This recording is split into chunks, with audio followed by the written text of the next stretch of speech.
আসসালামু আলাইকুম। রুমকি কিচেনে সবাইকে ওয়েলকাম। কেমন আছেন সবাই? আশা করি ভালো আছেন।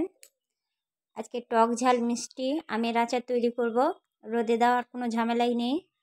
এখানে 1 কিলো আম নিয়েছি, টুকরো করে কেটে নিয়েছি। দিয়ে দিলাম 700 গ্রাম মতো চিনি। তো একসঙ্গে চিনিটা দিব না, অল্প অল্প করে দিব।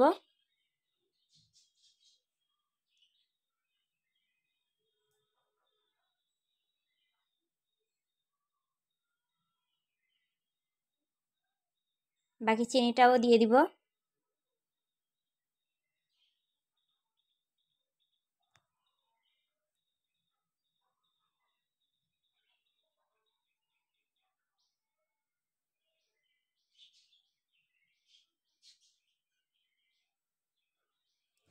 এটা রেস্টে রেখে দিব 1 ঘন্টা মতো।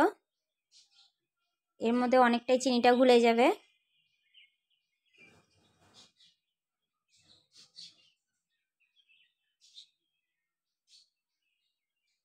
ফিরে এলাম 1 ঘন্টা পরে। দেখেন অনেকটাই চিনি ঘুলে গেছে।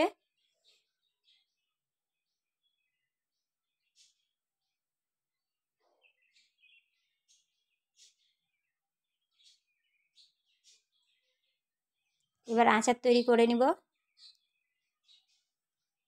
এদিকে কড়াই বসিয়ে দিয়েছি, দিয়ে দিলাম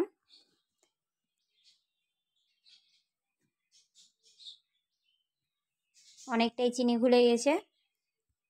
আর এটা হতেও খুব বেশি সময় লাগে না। এইভাবে যদি 1 ঘন্টা রেস্টে রাখা যায় তো আচারটা খুবই অল্প সময়ের মধ্যে তৈরি হয়ে যাবে। ওইদিকে আচারটা হতে থাকে, এদিকে 5 ফোড়ন নিয়েছি, শুকনো কড়াই হালকা ভেজে নিব। ভাজা হয়ে গেছে।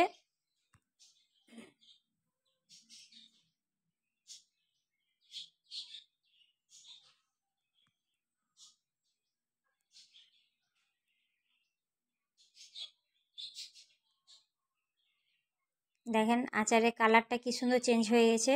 এখন কোনো মশলাই দেইনি এর মধ্যে। দিব সাদা লবণ 1 চামচ, বিট লবণ 1 চামচ,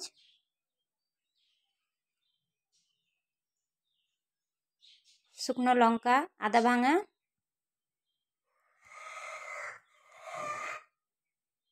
যে 5 ফোড়নটা গুঁড়া করে রেখেছিলাম সেটা দিয়ে দিলাম 1 চামচ মতো। এর মধ্যে আমটাও আমার সিদ্ধ হয়ে গেছে, আর 10 মিনিট হবে।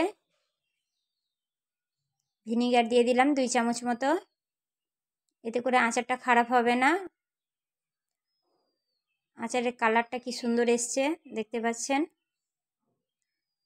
জেলির মতন কালার এসছে।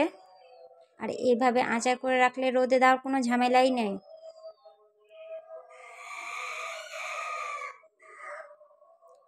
তো আমার আচারটা প্রায় হয়ে গেছে। দেখেন কি সুন্দর কালার। ঠান্ডা করে জারে ভরে নিব।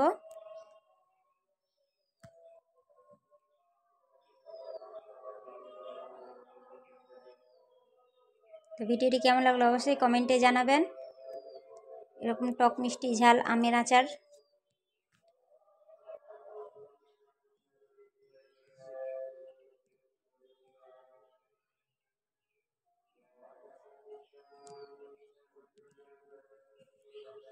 আজকের ভিডিও এই পর্যন্তই। সবাই ভালো থাকবেন, সুস্থ থাকবেন।